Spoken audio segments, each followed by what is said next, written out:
চারদিক তখনও কুয়াশার নরম চাদরে মোড়া, শিশির বিন্দুর মতো জমিয়ে রাখা কনকনে ঠান্ডা। সূর্যিমামা জাগার আগেই মাঠে কৃষকের ব্যস্ততা।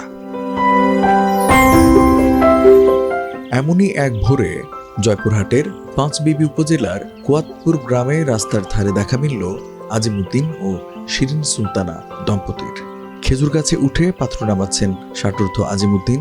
সেখানেই প্রতি কেজি রস বিক্রি হচ্ছে 50 থেকে 60 টাকায়।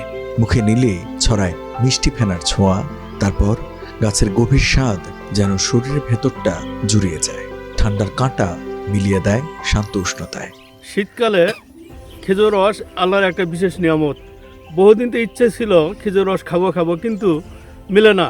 আজকাল খেজুর রস পাওয়া যায় না। সলাইপুর টু কুয়াতপুর এই রাস্তায় বেশ কিছু খেজুর গাছ আছে, এখানে রস মিলল, আল্লাহর রহমতে আমরা খেলাম। গ্রাম বাংলার ঐতিহ্য, ছোটোবেলা থেকে আমরা খেজুরের গাছের রস খাই।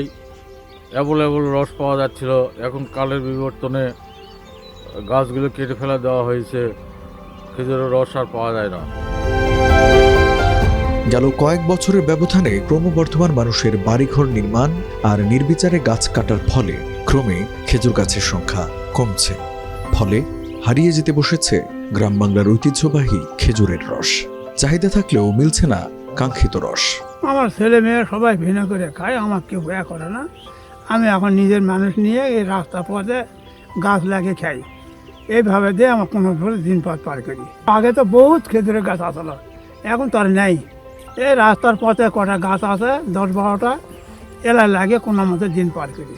আগের মতন খেজুরের গাছ না, আগে 100টা 50টা করে গাছ লাগা ছিল, 2 পালি খরচ হলো।